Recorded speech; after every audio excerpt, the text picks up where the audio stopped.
Agora recebendo a visita do jornalista, analista político do portal Informe Blumenau, Alexandre Gonçalves. Alexandre, bom dia, obrigado mais uma vez pela visita. Olá, Jorge, eu que agradeço ao convite, um salve a você, um salve a quem nos acompanha pelas ondas do rádio, pela internet. Vamos bater um papo aí sobre política. Vamos começar falando da visita do governador, né? O governador Jorginho Melo chegou agora pela manhã, já teve aqui no sábado, né? Sábado à tarde, né? Deu o pontapé inicial lá para o jogo do BEC Metropolitano. Mas agora pela manhã esteve em um evento no Teatro Carlos Gomes. Durante o dia conversa com prefeitos aqui da região. Você acompanhou lá a chegada dele? Alguma novidade, Alexandre, nessa vinda? Eu acredito que as novidades vão surgir ao longo do dia, porque qual é a demanda? O governador está aqui para apresentar a última etapa daquele programa dele, Santa Catarina Levado a Sério. É um programa que ele percorre o estado, num primeiro momento apresentando os investimentos das diversas secretarias feitas naquela determinada região.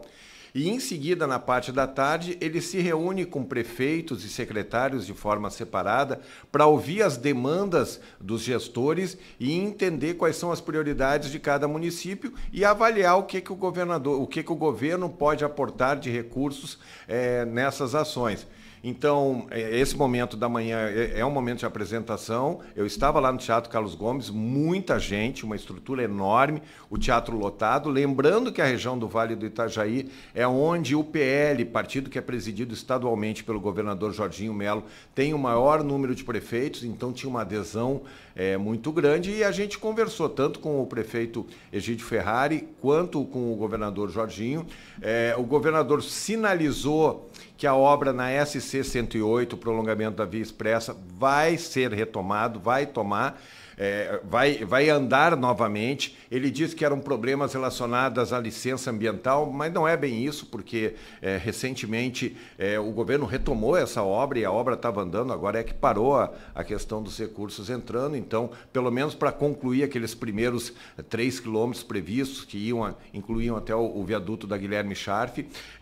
Ele também respondendo uma pergunta do nosso colega, o Jefferson, do Meso Regional, ele disse que a Central 192, a Central de Emergência dos Bombeiros, nunca deixou Blumenau, que não há esse problema, que estão sendo feitos ajustes, que é uma narrativa que Blumenau deixou de receber esse serviço e sinalizou que esse serviço vai ser concentrado em Florianópolis, porque está sendo montada uma central que vai atingir o 48 e o 47 também. Então já sinalizou essa situação. E disse que vai ouvir os prefeitos da região para ver as demandas dele. Conversamos também um pouco antes com o prefeito Egídio Ferrari, ele sinalizou a mesma coisa com relação à SC 108, que ele teria o compromisso do governador de finalizar pelo menos esses primeiros 3 quilômetros, e ele citou alguns dos projetos que ele quer apresentar e quer ver aprovados pelo governador, sem detalhar eles muito. Centro de Inovação, a recuperação do Centro Histórico, são alguns desses projetos que ele vai apresentar. Então, acredito que hoje, até o final da tarde, alguns dos prefeitos saiam com obras encaminhadas do governador. Lembrando que essa é a segunda fase desse projeto, ele teve uma primeira fase ainda quando eram os prefeitos anteriores, e essa é a segunda, finalizando aqui na região do Vale do Itajaí. A discussão sobre a SC 108 vem há anos, né? É uma obra travada, é a obra mais longa da história do governo do estado, né? Porque não é uma obra de convicção, Jorge. E ainda tem essa discussão entre a municipalização e sequência daquela. E aí tem um questionamento, eu tenho algumas informações de que o próprio prefeito Mário, na gestão passada, na reta final, teria conversado com o governador Jorginho, que era muito mais negócio, mais viável, mais financeiramente e mais lógico no termos de fazer a obra, municipalizar a rodovia, né, Pedro Zimmermann ali e revitalizar aquele trecho e municipalizar. Então, o prefeito teria pedido para se priorizar o corredor norte e não esse prolongamento da Via Expressa. O vereador Alexandre Matias tem defendido essa bandeira. O problema é essa coisa. Pô, se começou a obra, pelo menos deveria ter sequência, é dinheiro jogado fora. Então tem essa situação com relação a isso. Tem que ver se o governador vai realmente... tem o projeto, está tudo bem encaminhado para a municipalização daquela rodovia, depois de revitalizada. Agora, esse talvez seja um dos anúncios do governador durante essa segunda-feira. A gente não sabe. Mas ela é uma obra que é um exemplo do desperdício do dinheiro público. Começou lá com o ex-governador Raimundo Colombo, já ultrapassou, e a gente vê aquela obra parada que certamente já foi enterrado muito dinheiro ali. E a partir da abertura desse primeiro trecho, né? Como é que fica o trânsito no trecho final dela, né? Que ela para lá na Guilherme Passot, se eu não me engano, né? Ali no Fidelis, né? Desce ali. Como é que fica? Como é que fica o desvio daquele... Como é que vai ser o trânsito lá? E lembrando que essa é uma obra muito complexa, sempre foi, que era para terminar lá no pé da Vila Itopava. Então não é um simples, tem um conjunto de situações estruturantes que não são simples de tomar. Então, mas assim, tem profissionais para isso, né? Tem engenheiros para isso, tem arquitetos, tem gente que pensa isso, e não foi pensado, e aquela coisa de você começar uma obra e deixar pela metade é um custo para a sociedade muito grande. Então tem gente que é paga para isso e que devia, se começou a obra, terminar e ter feito o estudo decente. Na semana passada, pelo menos, né? Os deputados da base já informaram que pelo menos esse primeiro trecho deve ser concluído, deve ser retomado e concluído. E agora vem essa discussão sobre municipaliza ou continua a obra do lado de cá. Lá no outro trecho, não pega ali, porque se vem essa questão da revitalização da Pedro Zimmermann e da municipalização, essa obra para. Exato. Por um bom tempo. Lembrando que teve essa discussão dos deputados, porque houve uma audiência pública na Comissão dos Municípios da Assembleia Legislativa, audiência essa solicitada pelo deputado Napoleão Bernardes, que provocou esse debate e onde o secretário de Infraestrutura, o Jerry Comper, se comprometeu também a finalizar, como o governador fez hoje, como o prefeito Egídio também informou. Então, bom, temos tempo ainda, pelo menos, para fazer isso. Eu acredito que ali o recurso já está garantido, pelo menos já foi anunciado. Pelo menos essa parte precisava terminar para depois fazer uma avaliação. Porque se para agora, tudo isso foi jogado fora. O deputado Napoleão, aliás, essa municipalização da Pedro Zimmermann, esse projeto, começou como prefeito aqui de Blumenau, né? E ele defende a realização das duas obras.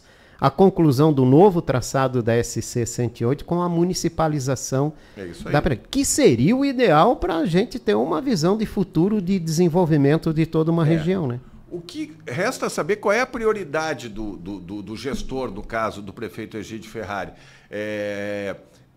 Por exemplo, ele tem falado no centro de inovação, ele tem falado daquele cinturão de inteligência, ele tem falado da revitalização do centro histórico. Bom, se ele vai nessa linha, a gente imagina que talvez outras linhas percam possibilidade de recursos. Aí depende do que o gestor pensa, é ele que está na cadeira, é ele que foi eleito para tomar as decisões. Então resta saber qual é o peso que ele vai mandar nos projetos dele. Porque a gente sabe que o governo tem uma limitação no cofre, não é só Blumenau, tem todas as cidades de Santa Catarina que ele tem que atender. Então a gente sabe que não adianta ficar chutando para tudo quanto é lado, porque o governador não vai bancar tudo quanto é lado, até porque o governador tem feito aportes importantes para Blumenau aqui na região. Mas o que precisa saber? Qual é a prioridade do prefeito Egídio? É o centro de inovação. Então, se a gente sabe que vai ser isso, a gente já tem que ter a consciência que outras demandas ficam em segundo plano.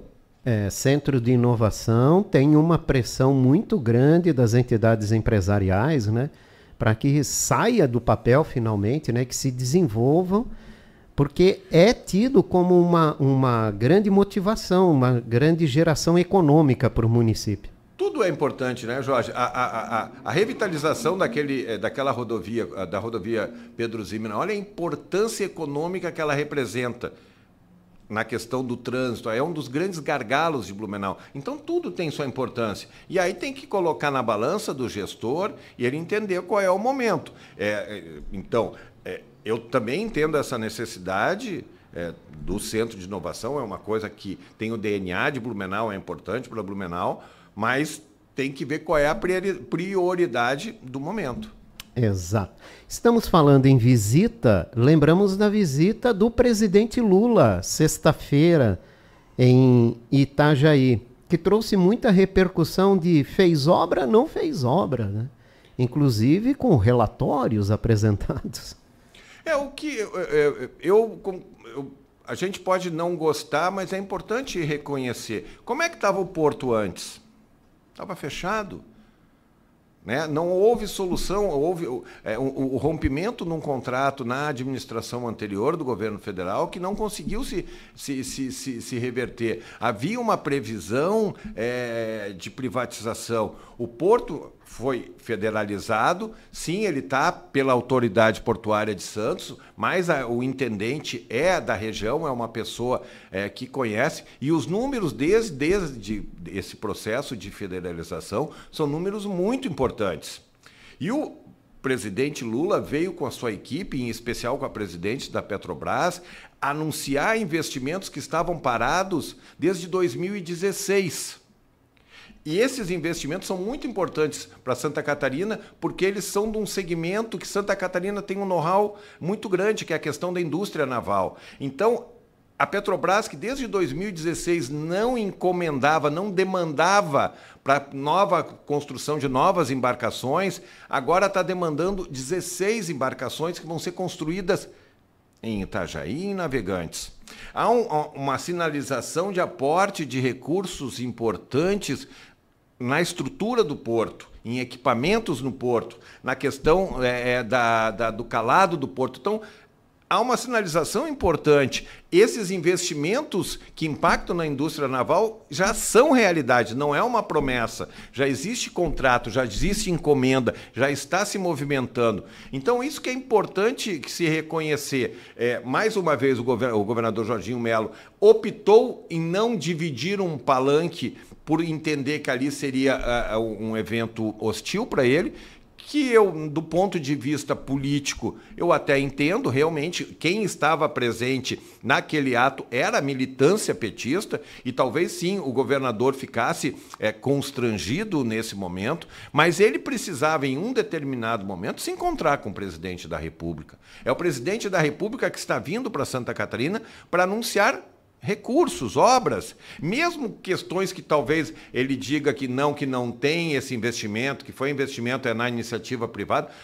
A gente está percebendo uma série de ações do governo federal que tem investimentos, sim, né, em Santa Catarina, e o governador deveria reconhecer, e inclusive para chegar e cobrar do presidente o que ele acha que precisa ser cobrado. Então, é muito fácil ficar falando essa questão, que a gente manda X e recebe Y por conta dos impostos, mas essa querela é do governo do PT, foi do governo Bolsonaro, do Temer, do Fernando Henrique, é uma história que sempre se repete. Porque o Pacto Federativo nunca é discutido por nenhum presidente da República que não tem interesse disso. É uma discussão que sempre se fala na troca de governo, mas nunca se avança. Então o governador Jorginho vem com essa coisa do imposto, dizendo que, e é verdade isso, mas ele também não conta a quantidade de serviços que esses impostos também repercutem para Santa Catarina.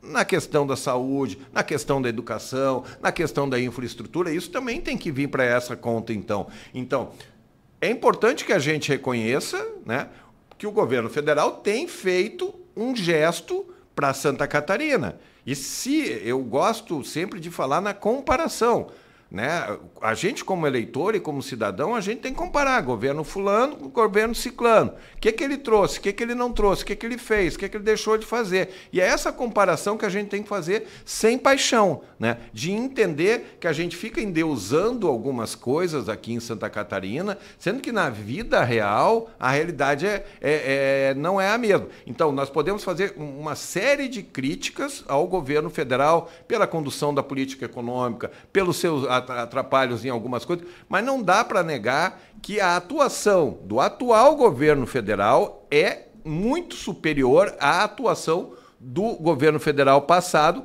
para Santa Catarina.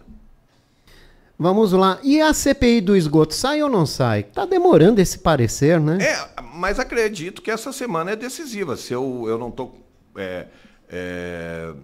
com o prazo na cabeça, mas eu acredito que já chega o prazo de 15 dias essa semana.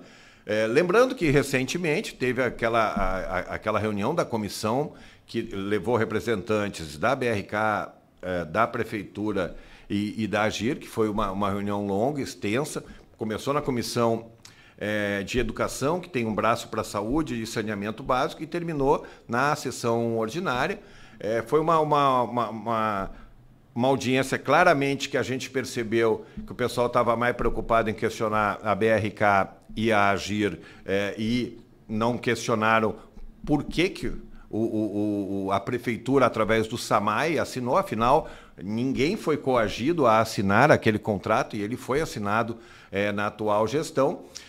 E agora, mas ficou aquela coisa, porque o Paulo Costa, que é o diretor-presidente da AGIR, não pôde comparecer. O Paulo já estava com uma viagem marcada há 20 e poucos dias antes. Eu tinha conversado com o Paulo, uma viagem bancada pela AGIR por um curso de gestão e de concessão de 4 dias em São Paulo. O Paulo pediu, inclusive, uma solicitação para alterar essa data da CPI para que ele pudesse comparecer, e ele foi o grande personagem dessa convocação sem estar presente. Então saiu-se daquelas falas com um vazio. Tu não soube para onde as pessoas iam, né? Qual é o encaminhamento. A CPI pode ser esse encaminhamento, uma CPI correta e tal, mas a gente percebe nesse momento um movimento muito claro para blindar a administração e para pintar a AGIR, né, como a responsável por tudo que está acontecendo. É importante aí deixar claro que todos esses entes têm suas responsabilidades e todos, e aí eu acho que é a responsabilidade maior, todos os gestores, de uns mais, outros menos, mas que estão na prefeitura no período desse contrato, começando por João Paulo Kleinby, Napoleão Bernardes, Mário Wilder e agora Egídio Ferrari, todos têm algum tipo de responsabilidade. E talvez uma CPI séria consiga entender. Então, quando eu vejo o vereador indo lá na AGIR e pedindo cancelamento daquele termo aditivo, eu fico pensando, bom, mas por que então ele não vai lá na prefeitura e pede o cancelamento do contrato que a prefeitura assinou? Porque é isso. Quando esse contrato foi assinado, ninguém botou uma arma ali. A prefeitura teve a oportunidade de chamar todo mundo e fazer esse debate antes de assinar. A prefeitura só fez depois. Inclusive, questionou o TCE depois. Eu nunca vi disso. Então, por que assinou? Precisava realmente? Então, agora está tudo em cima da AGIR. E lembrando que a AGIR não obriga ninguém a assinar ou não assinar o contrato. Ela, depois desse contrato assinado, ela tem a responsabilidade de fazer cumprir esse contrato. E é isso que, mal ou bem, ela está fazendo no momento que ela participou do processo de uma revisão extraordinária tarifária que está prevista no contrato que foi feito lá em 2010, Jorge. É importante, existe essa previsão daquilo. E como não houve o cumprimento de algumas demandas do contrato por parte do poder concedente, que é o caso a prefeitura, a BRK está dizendo assim, olha, eu não consigo fazer mais investimento, porque aqueles investimentos que eu não estava previsto quando eu ganhei a concessão não foram feitos. Alguém tem que pagar essa conta. Então, todo mundo tem um pouco de razão nessa questão e todo mundo não tem razão nessa questão. Agora, colocar na conta da AGIR como ela, todos os problemas, a gente pode até dizer assim, bom, a AGIR parece que sempre protege as empresas, está tudo certo. Mas o poder concedente, quem tem o poder da caneta, é a prefeitura. E poderia negar assinatura no caso, né? Poderia, agora, pelo menos, provocar o debate público, Jorge. E não agora como está esse debate. Poderia ter provocado, olha, gente, eu vou assinar, chamar a imprensa, eu vou assinar, eu tenho um período X para assinar, mas eu estou preocupado com isso, estou preocupado com aquilo, isso aí vai ter um custo social, quem sabe vão fazer uma audiência pública, quem sabe vão debater isso. Não aconteceu. Se assinou, viu o berreiro e depois tomou algum tipo de providência. A pergunta que muitos fazem é possível cancelar isso? Eu acredito, essa assinatura, esse aditivo? Eu acredito que no momento que se cancela, nesse momento, se cria um precedente muito grave, porque agora tem uma assinatura oficial. Eu não sou jurista, eu não entendo, e certamente a prefeitura tem pessoas qualificadas para fazer essa análise. O que o governo alega é que ele precisava, tinha obrigação de assinar. Sim. Mas não está claro por que essa obrigação. Por causa do contrato de financiamento para a BRK. Mas aí vem uma questão, né? Se nós vamos coletar fossa... mas não é uma justificativa plausível. Porque senão a BRK não iria pegar aquele financiamento de 300 e poucos milhões. Não me parece plausível esse argumento, é esse argumento que foi dado. Ela iria perder, se iria perder, ela ia conseguir outro financiamento. Né? Agora, por conta disso, para conseguir um financiamento para a empresa, eu não vejo uma justificativa. E eu insisto, o governo assinou em março, 3 meses depois de já ter tomado pé da situação. Ele podia ter... vamos fazer um debate, pelo menos até a metade do ano, para ver o que é melhor. Aí depois eu assino e depois eu digo, mas eu não concordo. Não faz sentido isso. Sinceramente, eu entendo que não faz sentido essa postura da administração municipal, mas ela fez. Mas a CPI pode resolver alguma coisa? Resolver em termos, né?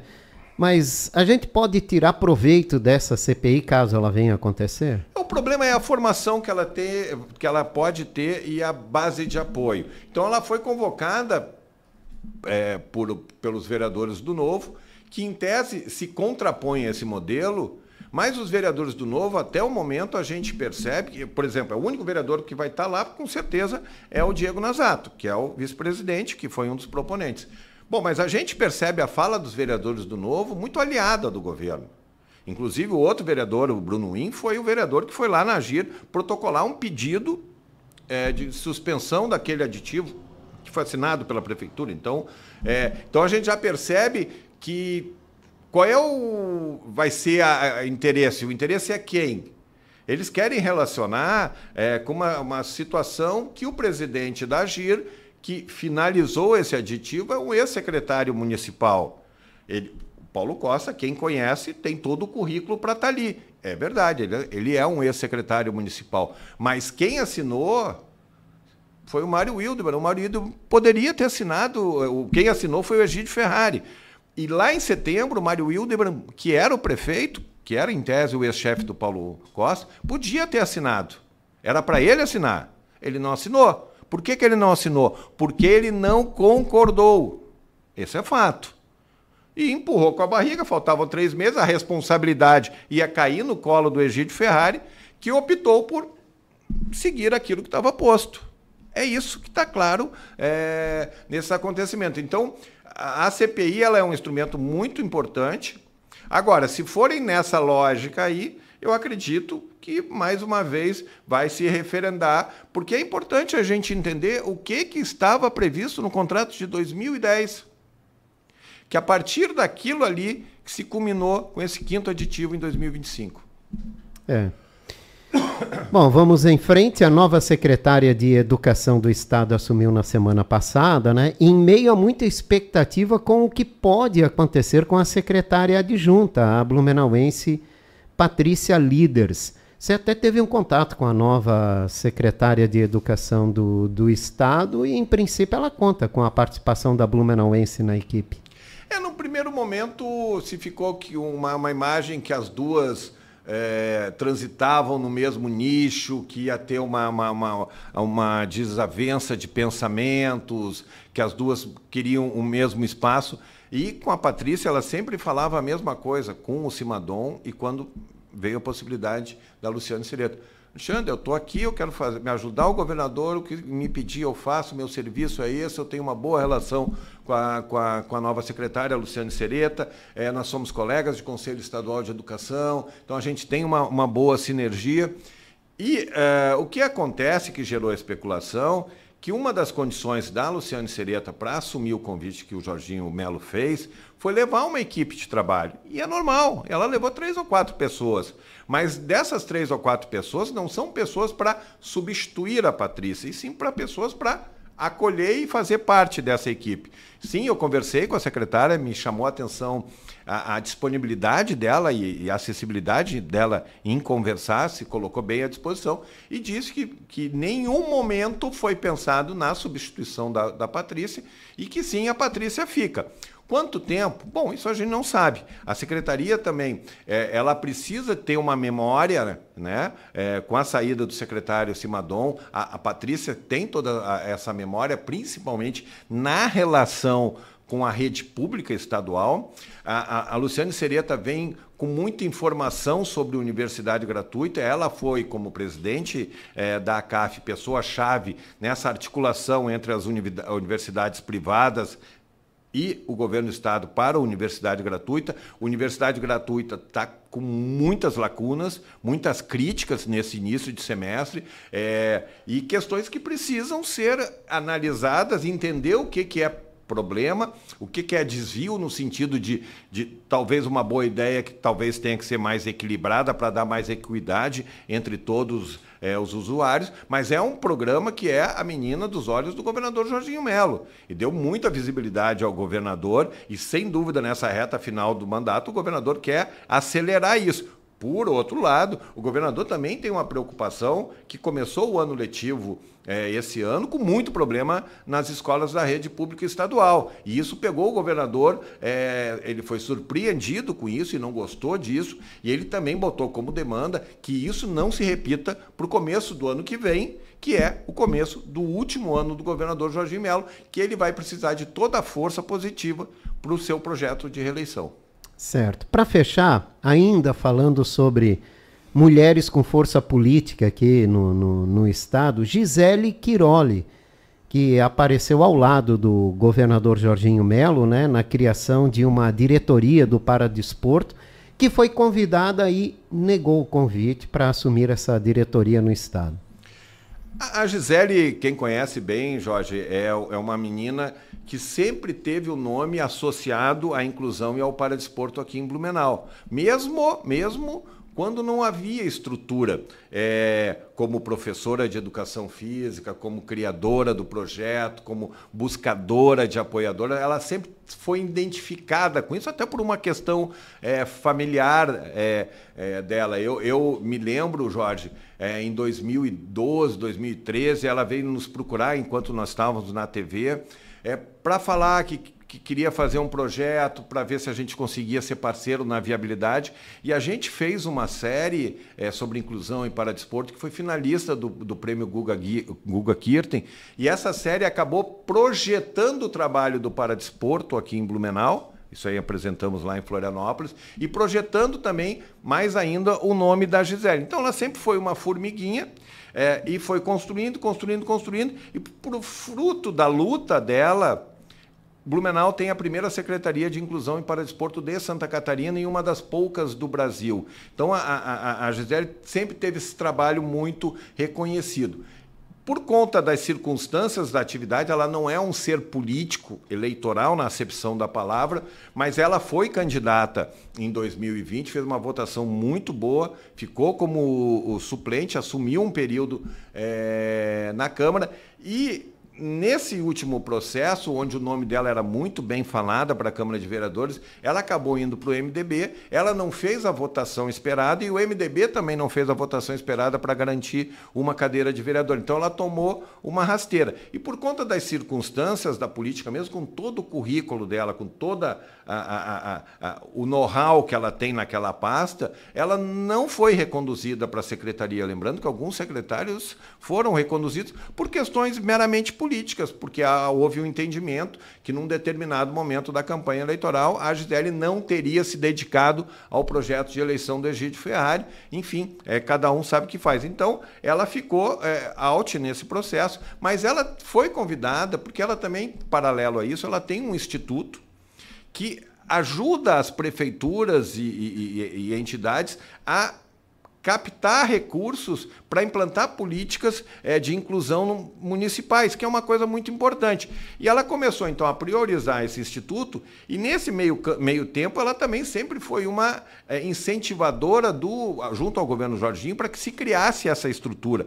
Quantas vezes a gente viu o governador Jorginho em Blumenau nos anos anteriores e a Gisele apresentando a questão do paradesporto por ela. Então, por muito para a insistência dela, a FESPORT finalmente abriu agora uma diretoria do paradesporto, também um fato inédito.